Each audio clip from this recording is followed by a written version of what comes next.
Hello everyone, welcome back to Naji notes.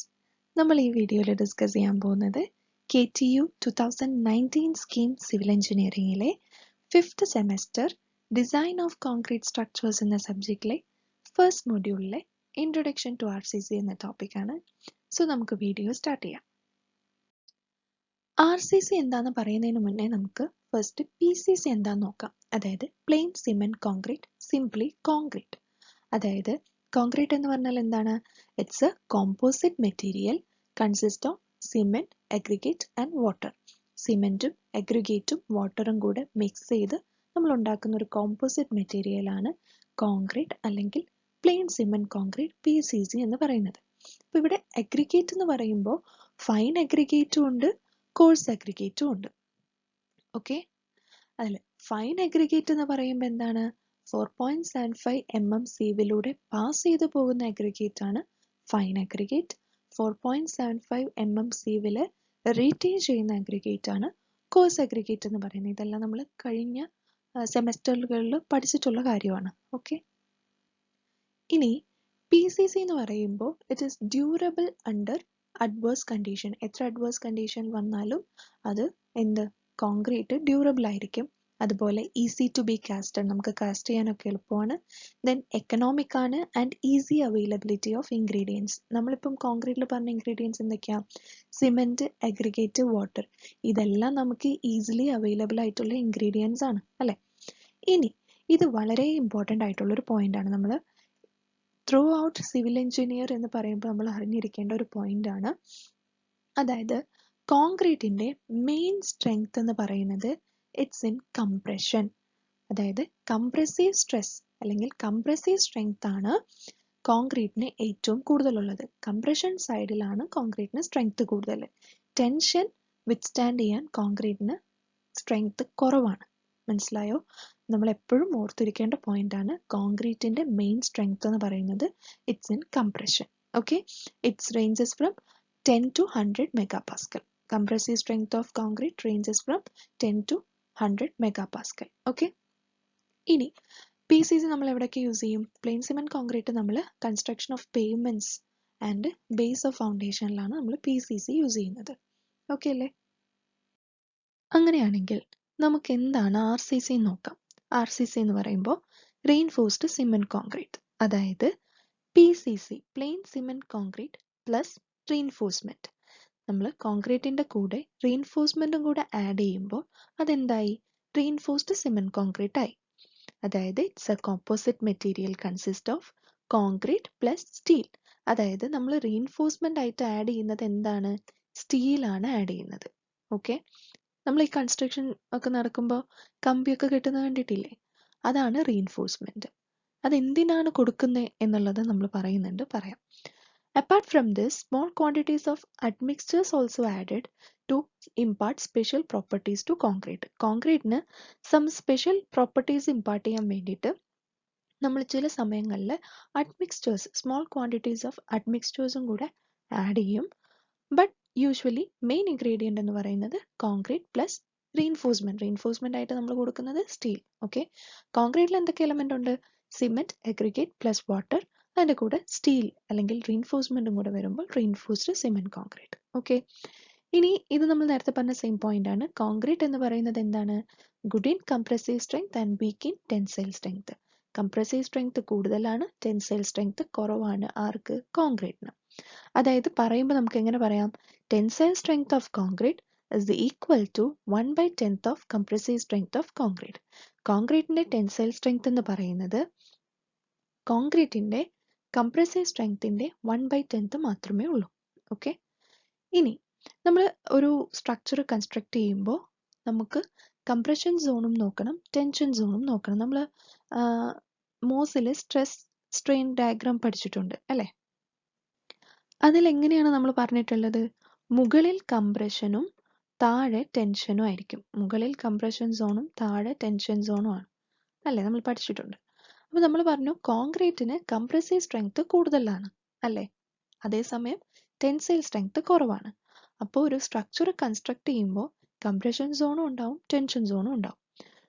അപ്പോൾ tension സോണിൽ കോൺക്രീറ്റിന് strength കുറവായതുകൊണ്ട് നമ്മൾ ടെൻസൈൽ സ്ട്രെങ്ത് കൊടുക്കാൻ വേണ്ടിയിട്ടാണ് എന്ത് ആഡ് ചെയ്യുന്നത്, റീഇൻഫോഴ്സ്മെന്റ് ആഡ് ചെയ്യുന്നത്. അതുകൊണ്ട് തന്നെ റീഇൻഫോഴ്സ്മെന്റ് ആഡ് ചെയ്യുമ്പോൾ എവിടെയായിരിക്കും ആഡ് ചെയ്യുക, ടെൻഷൻ സോണിലായിരിക്കും ആഡ് ചെയ്യുക. ഈ ഒരു കോൺസെപ്റ്റ് പിടികിട്ടിയില്ലേ? അത്രേ ഉള്ളൂ. നമ്മൾ റീഇൻഫോഴ്സ്മെന്റ് ആയിട്ട് ആഡ് ചെയ്യുന്നത് എന്താണ്, സ്റ്റീലാണ്. അത് എവിടെയാണ് ആഡ് ചെയ്യുക, ടെൻഷൻ സോണിൽ. കാര്യം എന്താണെന്ന് ഇപ്പോൾ മനസ്സിലായല്ലോ.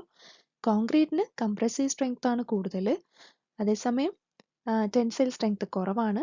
അപ്പൊ ടെൻസൈൽ സ്ട്രെങ്ത് കൊടുക്കാൻ വേണ്ടിയിട്ട് ടെൻഷൻ സോണിൽ നമ്മൾ റീഇൻഫോഴ്സ്മെന്റ് ആഡ് ചെയ്യും. ഓക്കെ അല്ലേ? എന്തുകൊണ്ടാണ് നമ്മൾ സ്റ്റീൽ യൂസ് ചെയ്യുന്നത്? സ്റ്റീലിന് ഹൈ ടെൻസൈൽ സ്ട്രെങ്ത് ആണ്. അതുപോലെ തന്നെ സ്റ്റീലും കോൺക്രീറ്റും തമ്മിലൊരു ഗുഡ് ബോണ്ട് ഉണ്ട്. ഓക്കെ, ഇനി നമ്മൾ സ്റ്റീൽ ആഡ് ചെയ്യുമ്പോൾ മൈൽഡ് സ്റ്റീൽ ബാർസും കൊടുക്കാറുണ്ട്, high strength deformed steel bars അതായത് HYSD ബാർസും നമ്മൾ ആഡ് ചെയ്യാറുണ്ട്. മനസ്സിലായല്ലോ? ഇനി നമുക്ക് എന്താണ് ഡിസൈൻ നോക്കാം. അതായത് നമ്മളൊരു സ്ട്രക്ചർ കൺസ്ട്രക്ട് ചെയ്യുമ്പോൾ അതിൽ ഒരുപാട് ലോഡ്സ് ആക്ട് ചെയ്യുന്നുണ്ടാവും. ആ ലോഡിനെ റെസിസ്റ്റ് ചെയ്യാൻ ആ സ്ട്രക്ചറിന് കഴിയണം. അപ്പോൾ അതിനനുസരിച്ചായിരിക്കും അതിലുള്ള ഓരോ സ്ട്രക്ചറൽ എലമെന്റ്സും നമ്മൾ കൺസ്ട്രക്ട് ചെയ്യുന്നത്. ഓക്കെ, അതുപോലെ നമ്മൾ പറഞ്ഞു ഒരു സ്ട്രക്ചറിന് സ്ട്രെങ്ത് കൊടുക്കാൻ വേണ്ടിയിട്ട് നമ്മൾ റീഇൻഫോഴ്സ്മെന്റ് കൊടുക്കും അല്ലെ. ആ കൊടുക്കുന്ന റീഇൻഫോഴ്സ്മെന്റ് അല്ലെങ്കിൽ റീഇൻഫോഴ്സിങ് ബാർസ് എത്ര എണ്ണം കൊടുക്കണം, നമ്പേഴ്സ്, അതുപോലെ ഏത് സൈസിലുള്ള റീഇൻഫോഴ്സിങ് ബാർസ് കൊടുക്കണം എന്നെല്ലാം ഡിറ്റർമൈൻ ചെയ്യുന്ന ഈ ഒരു പ്രോസസ്സിനെയാണ് ഡിസൈൻ ഓഫ് RCC സ്ട്രക്ചേഴ്സ് എന്ന് പറയുന്നത്. ഈ ഒരു സംഭവമാണ് നമ്മൾ ഈ ഒരു സബ്ജക്ട് ത്രൂ ഔട്ട് പഠിക്കുന്നത്, design of concrete structures. Okay, ഇനി നമ്മൾ പറഞ്ഞു RCC സ്ട്രക്ചറിൽ പല ടൈപ്പ് ലോഡ് ആക്ട് ചെയ്യും. ഏതൊക്കെയാണത്? Dead load, live load, wind load, snow load and earth load. Dead load എന്ന് പറയുമ്പോൾ നമ്മൾ ഏത് സ്ട്രക്ചറാണോ കൺസിഡർ ചെയ്യുന്നത് അതിൻ്റെ തന്നെ സെൽഫ് വെയ്റ്റിനെയാണ് ഡെഡ് ലോഡ് എന്ന് പറയുന്നത്. ലൈവ് ലോഡ് എന്ന് പറയുമ്പോൾ മറ്റുള്ള ലോഡുകൾ, പിന്നെ wind load, snow load, earth load എല്ലാം പേര് പോലെ. ഓക്കെ, അപ്പോൾ ഇത് ഡീറ്റെയിൽഡ് ആയിട്ട് കോഡ് ബുക്കിൽ പറയുന്നുണ്ട്. തിയറി പാർട്ട് എക്സാമിന് ചോദിക്കുകയാണെങ്കിൽ നമുക്ക് കോഡ് ബുക്ക് നോക്കി എഴുതാവുന്നതേ ഉള്ളൂ. ഓക്കെ, അത് ഏത് പേജ് നമ്പർ ആണെന്നുള്ളത് ഞാൻ ലാസ്റ്റ് പറയാം. ഓക്കെ, അപ്പോൾ അത്രയാണ് types of loads in RCC structures. ഇനി നമ്മൾ അറിഞ്ഞിരിക്കേണ്ട മറ്റൊരു കോൺസെപ്റ്റ് ആണ് PCC, പ്ലെയിൻ സിമെന്റ് കോൺക്രീറ്റ് എന്ന് പറയുമ്പോൾ അവിടെ സംഭവിക്കുന്നത് ബ്രിട്ടിൽ ഫെയിലിയർ ആണ്. അതേസമയം RCC, റീഇൻഫോഴ്സ്ഡ് സിമെന്റ് കോൺക്രീറ്റിൽ സംഭവിക്കുന്നത് ഡക്റ്റൈൽ ഫെയിലിയർ ആണ്. സംഭവം സിമ്പിൾ ആണ്. അതായത് PCC എന്ന് പറയുമ്പോൾ അവിടെ എന്താണ്, കോൺക്രീറ്റ് മാത്രമാണ്. നമ്മൾ പറഞ്ഞു കോൺക്രീറ്റിന് എന്ത് സ്ട്രെങ്ത് ആണ് കൂടുതൽ, കംപ്രസീവ് സ്ട്രെങ്ത് ആണ് കൂടുതൽ. ടെൻസൈൽ സ്ട്രെങ്ത് ഉണ്ടോ? ഇല്ല, കുറവാണ്. അപ്പൊ അതുകൊണ്ട് തന്നെ ടെൻഷൻ സോണിൽ ഒരുപാട് ലോഡ് വരുമ്പോൾ PCCക്ക് താങ്ങാനുള്ള കഴിവില്ല. അതെന്ത് ചെയ്യും, പെട്ടെന്ന് പൊട്ടിപ്പോവും.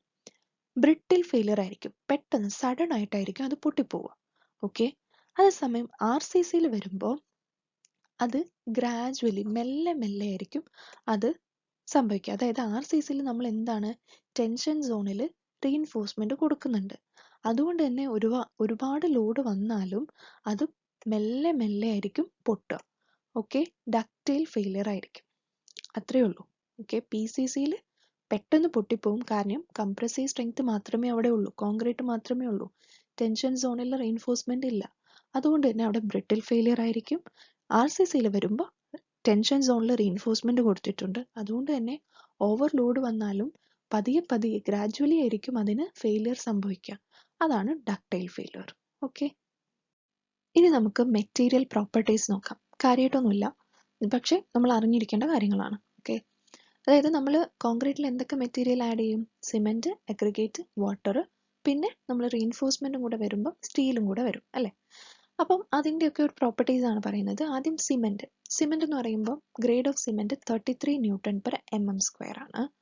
ഒരു ബാഗ് സിമെന്റ് എന്ന് പറയുമ്പോൾ അതിൽ 50 കിലോ സിമെന്റ് ഉണ്ടാകും. ഓക്കെ, ദെൻ സിമെന്റിന്റെ ഡെൻസിറ്റി എന്ന് പറയുന്നത് 1440 kg/m³.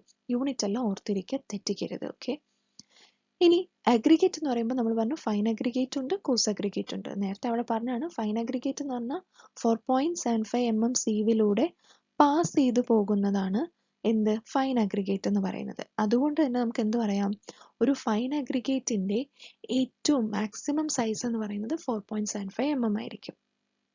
ഇനി കോഴ്സ് അഗ്രിഗേറ്റ് എന്ന് പറഞ്ഞാലോ അതിന്റെ നോമിനൽ സൈസ് എന്ന് പറയുന്നത് 20 to 40 mm ആണ്. ഓക്കെ, ദെൻ നെക്സ്റ്റ് വരുന്ന മെറ്റീരിയൽ ഏതാണ്? വാട്ടർ. വാട്ടർ നമ്മൾ യൂസ് ചെയ്യുന്ന വാട്ടറിൻ്റെ pH level should not be less than 6. 6ന് താഴെ പോകാൻ പാടില്ല. നമ്മൾ ഒരു പ്യുവർ വാട്ടർ ആയിരിക്കും എന്ത് ചെയ്യുക, യൂസ് ചെയ്യുക. 6ന് താഴെ pH ലെവൽ പോകാൻ പാടില്ല. ഇതെല്ലാം കോഡൽ പ്രൊവിഷൻ ആണ്. ഇതെല്ലാം കോഡിൽ കൊടുത്തിട്ടുള്ള കാര്യങ്ങളാണ്. കാണാതെ പഠിക്കണമെന്നില്ല, പക്ഷെ നമ്മൾ യൂഷ്വലി ഇതിങ്ങനെ പറഞ്ഞ് നമ്മുടെ മൈൻഡിൽ ബൈ ഹാർട്ട് ആയിക്കോളും. എന്നാലും ഇതെല്ലാം കോഡിൽ കൊടുത്തിട്ടുണ്ട്. അത് ഞാൻ ലാസ്റ്റ് പറയാം ഏതൊക്കെയാണ് പേജസ് റെഫർ ചെയ്യേണ്ടതെന്നുള്ളത്. ഓക്കെ, നമ്മൾ ഇവിടെ യൂസ് ചെയ്യുന്ന കോഡ് IS 456-2000 ആണ്. ഓക്കെ, നമ്മൾ ഡിസൈൻ ഓഫ് കോൺക്രീറ്റ് സ്ട്രക്ചേഴ്സിന് യൂസ് ചെയ്യുന്ന കോഡ് എന്ന് പറയുന്നത് IS 456-2000 ആണ്. ഓർത്തിരിക്കുക. കയ്യിൽ കോഡ് വേണം, എക്സാം ഹോളിൽ കോഡ് ബുക്ക് കൊണ്ടുപോകാൻ പറ്റും. ഓക്കെ, ഇനി നമ്മൾ നെക്സ്റ്റ് മെറ്റീരിയൽ എന്ന് പറഞ്ഞാൽ സ്റ്റീലാണ്. സ്റ്റീൽ നമ്മൾ നേരത്തെ പറഞ്ഞു മൈൽഡ് സ്റ്റീൽ ബാർസും യൂസ് ചെയ്യും, അതുപോലെ തന്നെ HYSD ബാർസും യൂസ് ചെയ്യും. ഇനി സ്റ്റീലിന്റെ യങ്സ് മോഡുലസ് ഓഫ് ഇലാസ്റ്റിസിറ്റി എന്ന് പറയുന്നത് 2.1 × 10⁵ Newton/mm². ഇതെല്ലാം അറിഞ്ഞിരിക്കേണ്ട വാല്യൂസ് ആണ്, നമുക്ക് പ്രോബ്ലം ചെയ്യുമ്പോൾ ഒക്കെ ആവശ്യമുള്ള വാല്യൂസ് ആണ്. ഓക്കെ, ഇനി നമുക്ക് പ്രോപ്പർട്ടീസ് ഓഫ് കോൺക്രീറ്റ് നോക്കാം.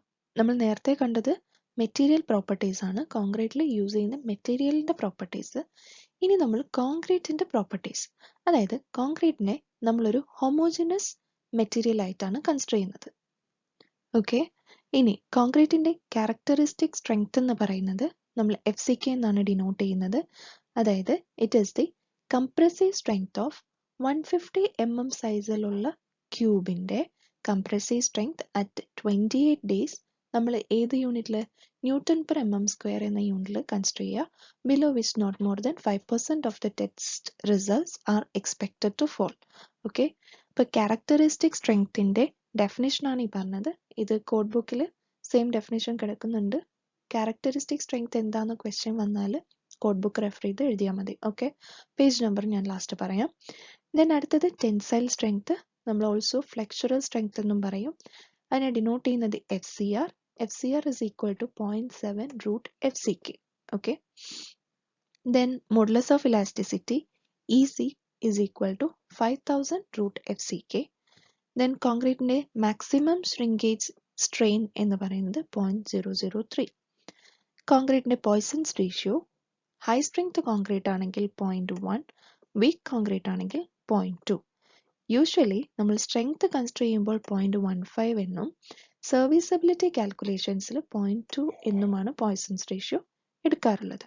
ഇത്രയാണ് പ്രോപ്പർട്ടീസ് ഓഫ് കോൺക്രീറ്റ്. ഇതെല്ലാം കോഡ് ബുക്കിൽ കൊടുത്തിട്ടുണ്ട്, അതിൽ നിന്ന് നമുക്ക് എഴുതി എടുക്കാവുന്നതേ ഉള്ളൂ. ഓക്കെ, ഇത് നമ്മൾ നേരത്തെ പറഞ്ഞ ക്യാരക്ടറിസ്റ്റിക് സ്ട്രെങ്ത്തിന്റെ ബേസിസിൽ കോൺക്രീറ്റിനെ ക്ലാസിഫൈ ചെയ്തിട്ടുള്ള ഒരു ടേബിളാണ്.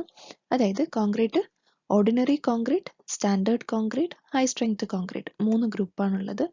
ഓർഡിനറി കോൺക്രീറ്റ് എന്ന് പറയുമ്പോൾ അതിൽ ഗ്രേഡ് ഡെസിഗ്നേഷൻ വരുന്നത് M10, M15, M20. M10 മുതൽ M20 വരെയാണ്. അതിൻ്റെ ക്യാരക്ടറിസ്റ്റിക് സ്ട്രെങ്ത് നമ്മൾ പറഞ്ഞു, ക്യാരക്ടറിസ്റ്റിക് സ്ട്രെങ്ത് ഏതിലാണ് എക്സ്പ്രസ് ചെയ്യുക, Newton/mm²ലാണ് എക്സ്പ്രസ് ചെയ്യുക. പറയാൻ എളുപ്പമാണ്. M10 എന്ന് പറയുമ്പോൾ അതിൻ്റെ ക്യാരക്ടറിസ്റ്റിക് സ്ട്രെങ്ത് 10 Newton/mm². M15 എന്ന് പറയുമ്പോൾ 15 Newton/mm². M20 എന്ന് പറയുമ്പോൾ 20 Newton/mm². എളുപ്പമാണ്. ഓക്കെ, ഇനി സ്റ്റാൻഡേർഡ് കോൺക്രീറ്റ് എന്ന് പറയുമ്പോൾ അതിൻ്റെ ഗ്രേഡ് ഡെസിഗ്നേഷൻ വരുന്നത് M25 മുതൽ M55 വരെയാണ്. ഇതാണ് നമ്മൾ യൂഷ്വലി എടുക്കുന്ന കോൺക്രീറ്റിൻ്റെ ഗ്രേഡ് എന്ന് പറയുന്നത്. ഓക്കെ, അപ്പോൾ M25 എന്ന് പറയുമ്പോൾ 25 Newton/mm². അങ്ങനെ ഓരോന്നും നമുക്ക് ഓർത്തിരിക്കാൻ എളുപ്പമാണ്. ദെൻ ഹൈ സ്ട്രെങ്ത് കോൺക്രീറ്റ് എന്ന് പറയുമ്പോൾ അതിൻ്റെ ഗ്രേഡ് ഡെസിഗ്നേഷൻ വരുന്നത് M60 to M80. ഓക്കെ, ഇത്രയാണ് ക്യാരക്ടറിസ്റ്റിക് സ്ട്രെങ്ത് ഓഫ് കോൺക്രീറ്റിന്റെ ബേസിസിലുള്ള ഒരു ക്ലാസിഫിക്കേഷൻ. ഓക്കെ, അപ്പോൾ നമ്മൾ ഇത്രയും നേരം കോഡ് ബുക്കിലുണ്ടെന്ന് പറഞ്ഞു. നമ്മൾ ഡിസൈൻ ഓഫ് കോൺക്രീറ്റ് സ്ട്രക്ചേഴ്സിൽ യൂസ് ചെയ്യുന്ന കോഡ് IS 456-2000. അതിൽ പേജ് നമ്പർ 13, 14, 15, 16 വരെയുള്ള പേജസിൽ മെറ്റീരിയൽസിനെ കുറിച്ചാണ് പറയുന്നത്. നമ്മൾ ഏതൊക്കെയാണ് മെറ്റീരിയൽസ് പറഞ്ഞു? Cement, aggregate, water. ഇതിൻ്റെ പ്രോപ്പർട്ടീസും കാര്യങ്ങളും ഡീറ്റെയിൽഡ് ആയിട്ട് കോഡിൽ പേജ് നമ്പർ 13 to 16 വരെയുള്ള പേജസിൽ പറഞ്ഞിട്ടുണ്ട്. Then page number 23 to 27 production of concrete പറഞ്ഞിട്ടുണ്ട്.